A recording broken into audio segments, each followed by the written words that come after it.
Welcome to the suburbs with Andy and Greg.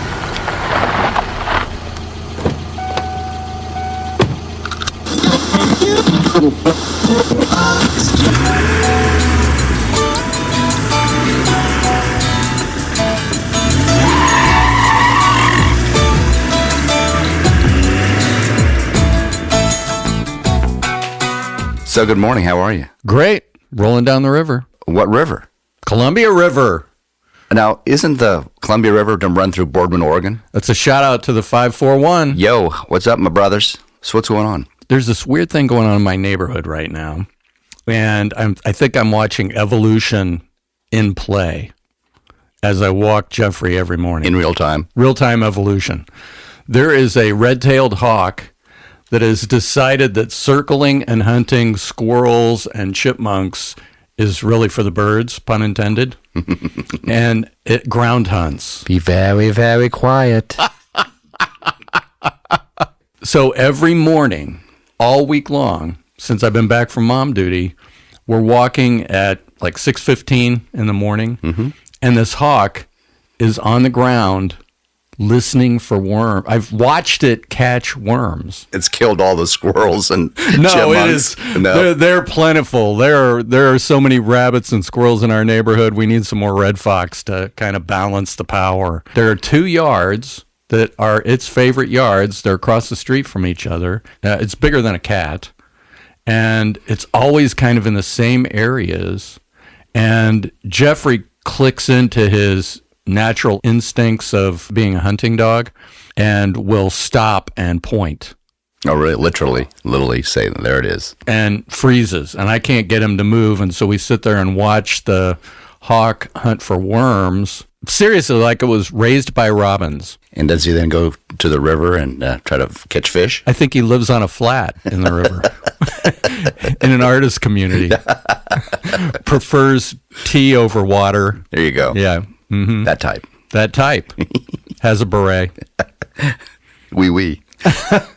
And I thought, okay, is it injured? No, because he had enough of Jeffrey stalking it. It flew fine. Didn't limp, didn't kind of hobble. Flew up and landed on a wire like with the other birds. They're not afraid of him.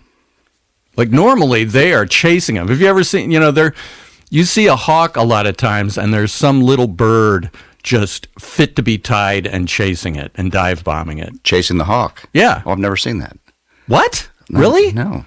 Oh man, yeah, they'll raid the nest or pick on somebody, and the other birds just want none of that, and so they chase it and they dive bomb it until it's out of their territory. So how's the jackal population in your neighborhood?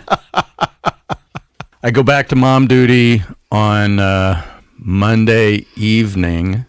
She's got this weird thing going on where she thinks that there's a secret passage in her house and a secret closet.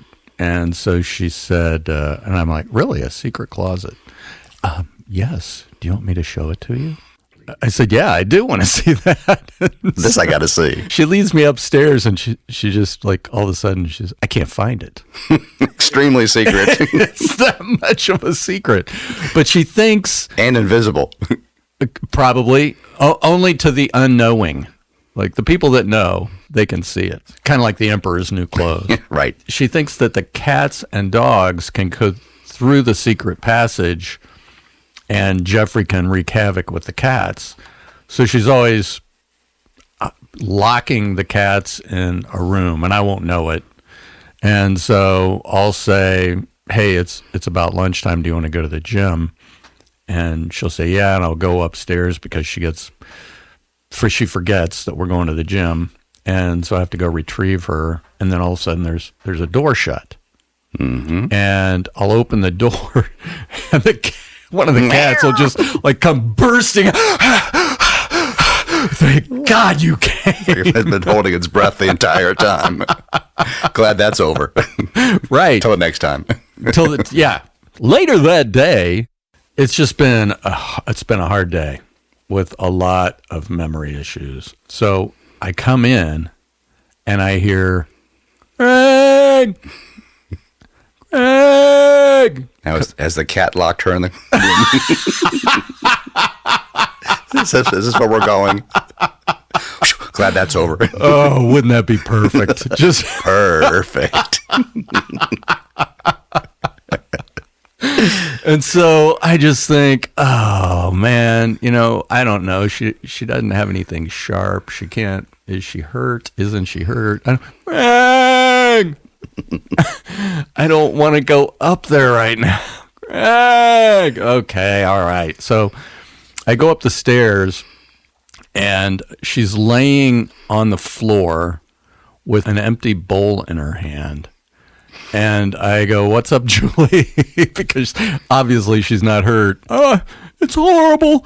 The cats, someone locked them in my room, and I need to feed them, and I don't know where the food is." And I go, "What are you going to crawl like a caterpillar to the food? You're laying on the floor." And look, man, we laying low. She is laying low. Extremely low. And I said, "We have talked about this, Julie. You can't feed the cats in your room. No litter box in your room. No feeding the cats in your room. I'm afraid that they're starving." And right like on cue, she's got this Himalayan that has enough fat for 2 cats in it, and it just goes walking by like Garfield. Sup? Peace out, brother, and just goes strolling by.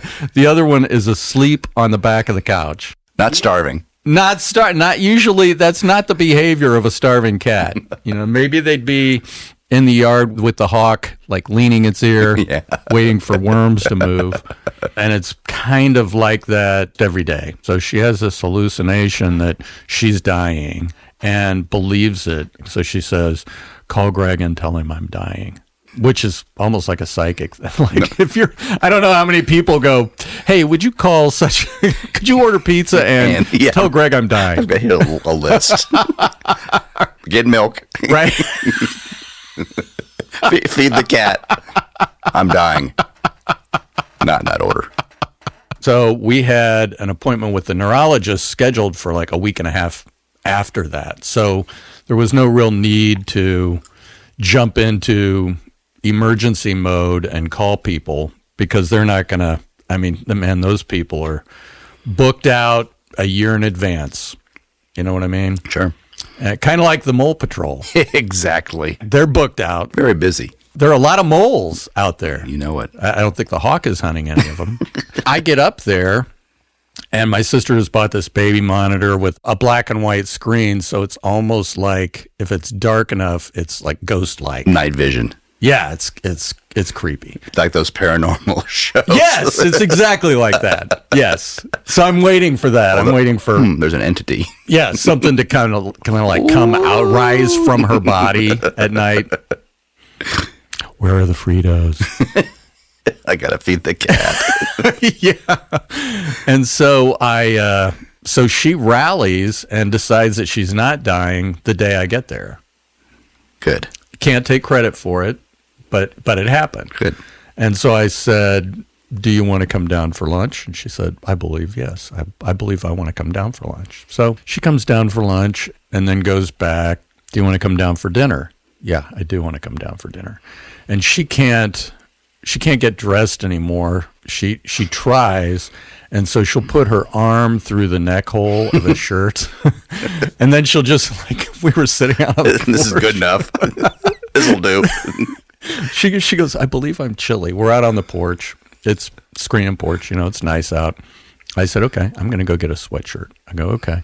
So she comes back. She's got the arm through the neck hole into the sleeve, and she just sits down. And so I thought, I don't want to act like I need to help her, but when she asks for help, I'll help her. Right. And so she's sitting there, and it's like a pitcher in the next, in between innings. Mm-hmm. Have you ever seen them where they're just wearing the jacket? Keeping their arm warm. Yeah, that's what she was. "Julie, you comfortable?" "I believe I am." Yeah. "You want some sunflower seeds?" Yeah. Big League Chew. Chaw. And so at one point I'm looking at her and she's looking at me and she goes, I can't get the rest of this on." And I said, do you want some help? Yes, I want some help. Okay. So I help her with it on. I'm going to relax until about 6 p.m. and then make dinner. She said, okay, that sounds like a good idea. So she has dinner. And then I said, okay, I'm going to give you your medicine at 7:30. So before we do that, we need to put your briefs on and get you ready for bed. And she goes, oh, well, I want you to know that I had a very nice time at dinner and I enjoyed our conversation, but I'm not having sex with you. I said, you don't know how true that is. You're my mom. We aren't going to have sex. Trust me. That was never a part of the plan. That was not on that list. No. The milk and eggs, maybe, yeah. I'm dying. Yeah. But no, sex with mom, no bueno. And so that's become a nightly thing.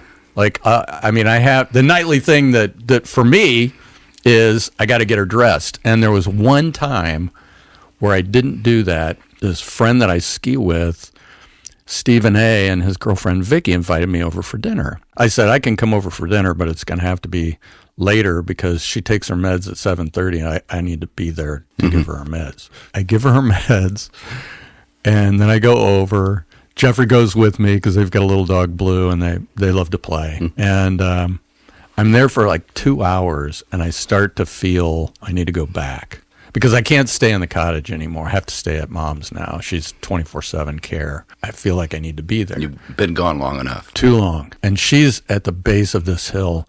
And as I'm winding down the hill, I have a shot straight into the windows of her bedroom. And I see her up. And it's like 10:30 going on 11. I thought, man, that's weird. I wonder what she's doing. And so... Could be anything.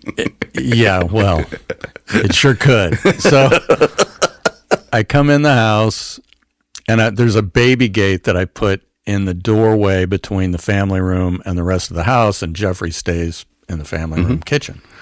And so I put the gate up again, and as I'm going up the stairs, I hear hot-blooded, like 70s rock. Awesome. Coming from my mom's bedroom. She's just not a music pro. We've covered that already when we were talking about Marie. Deep as snow. Yeah. DVDs. Yes. She's a spoken word person, doesn't listen to music. So was it Joel Osteen singing 70s? No, it was Foreigner. Oh, okay. Maybe Joel Osteen's classic rock album. It wasn't awkward like that. It was really Foreigner. There's an AM radio station, WLKI, spinning the hits. And she'll listen to it for weather and traffic on the nines or whatever. And so that's on her clock radio. She's got her sunglasses on, a hat, her clothes are on still, and she's walking laps around the part of her bedroom, like at the foot of her bed. That before you get to the bathroom and the walk-in closet, there's this space of room. Right. She's doing laps with Foreigner playing. And I said, what's up, Julie? And she goes, I'm exercising.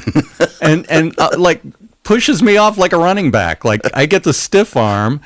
And I said, I think it's time for bed. And she's like, what? I said, yeah, it's going on 11. Oh, what's with the sunglasses? She's like Ray Charles impression all of a sudden. Powered down a big blunt. Got the classic rock on the glasses. Did she have a bag of chips? Oh, she is a chip person. She is. I got her all settled down, but man, it was just, she's got the crazy lady hair going with the hat and the sunglasses. And at that point I knew, okay, I can't leave until she's in bed. So fast forward to she thinks she's dying again. And we go to the neurology visit, and my sister is hoping that the neurologist is going to say, oh, she's going to be in bed within 4 months, and I'm going to write an order for palliative care. Mm-hmm. And we go into this visit, and he's got these diagnostic tests or benchmark tests, And so he'll say, I'm going to say 3 words. I want you to remember them and repeat them. And then throughout the course of the appointment, he'll call those words. Okay, tell me those words. Mm-hmm. And then he'll ask, what's your birthday? What county are you in? What city are you in? Do you like Foreigner? Do you like Foreigner? So at the neurology appointment, she rallies and answers every question right. Every question, except when it came to draw the clock face. Versus drawing a pistol? Yeah, right. And so he draws the circle, and then he says, I want you to fill in the numbers. And then he'll say, I want you to make it 10 after 2. He should have asked her to draw 25 or 6 to 4. But that's in steps. So step 1 is put the numbers on there. Right. She drew, tiny. It was like she had a magnifying glass to draw the number 2. And the number 2 was like down in the 4 area. And she got nothing after that. She's like, I got nothing. Okay, can you show me with drawing hands what 10 minutes after 2 is? No, she can't. So he's like, okay. And so then my sister's like waiting to ask the golden question. Do you think it's time for palliative care? He's like, no, I don't. But I can send an email to her family practice doc saying, can you get her a copy of Foreigner's Greatest Hits? They need to reevaluate her because apparently some people recover from dementia. That's not true. Yeah, like it's the flu. Oh, I thought I had dementia, but it turned out to be a cold. We've got trying to keep track of all the spinning plates in this busy retired lives. We have relegated ourselves to, we have these permanent notes that we have that one says pool water on, one that says back gate open, one that says soldering iron on. Soldering iron? And there may be a couple more. I call it my Alzheimer's starters kit. But okay, so let me ask you something about that. My mom has one on her mirror that's something like peace, love, and I can't remember. Make every day the best day. Something like that, yeah. Let's just say the soldering iron on one. Right. Okay, so always an important one. Could cause a fire. I'm guessing could cause a fire. Is that why you've got it on there? People think it could. People think it could. Okay. So we won't go any further. So we'll be respectful and just know that it's on and know that it needs to be turned off when I'm done with it. Sure. But here's my question. With those notes, does that become like background noise after a while? No. And you don't see them? No. They definitely help me remember that the pool water is on or Okay. fill in the pool. Okay. Or the back gates are unlocked because we want to make sure they are always locked. Right, yeah, I remember. But they're always posted there? No, only when they're in use. Oh. So I'll pull them out of the drawer. Soldering iron on. So is this like a professionally produced note? Is it like from the label gun? It could be, but it's not. It's just Sharpie on a piece of white paper. Oh, okay. I could have gone and typed up fancy little. I want to see it on a magnet. Like, there you go. Put it someplace. And they're huge. Are they? Oh, yeah. Framed. It could be. Yeah, right. You sort through, you got all these little framed ones, and then you put that on the nail. What's going on right now? Well, I'll pull water on. Back in the 80s, in the heyday of my studio days, there was one of our jingle customers who was also a very good friend of mine, would like to get his clients involved in the session sometimes, just for them to participate and feel like that they're part of it. So they sent them out into the studio during a jingle session, and when they would put hand claps on the song. And as we all know, clapping on the offbeat 2 and 4 is normal, just when you're clapping to music. When you clap on 1 and 3, we call that white man's disease. Do you? 2 and 4 is your typical offbeat. So send the client, go on out with the singers and put headphones on when you do the hand claps. The singers were singing something along the lines of, we're going to be your choice for all your needs. So the customers out there are singing, we're going to be your choice for all your needs. And they're like, stop the tape. What's going on? It's not 2 and 4. Well, yeah. I said on the word 2 and on the word 4, I was clapping instead of to the beat of the music. I say, Was that the accountant? Who knows? The agency guy or something, or the guy from the grocery store was out there. Yeah, that's what I'm thinking. Yeah, so he's out there just, looking at the music, and whenever the word 2 or 4 would appear on the music, he would clap, and they had to explain to him we're doing this rhythmically. not on word cues. And the other one I remember fondly was my friend Doug called me up to warn me. He says, just letting you know, the client's coming and he's bringing his sacks. Oh, no. Oh, no. And you said sacks of what? Yeah, right. Hi, this is Andy. If you enjoyed listening to our podcast, please be sure to subscribe and share. Remember, laughter is contagious. Help us spread it by telling a friend.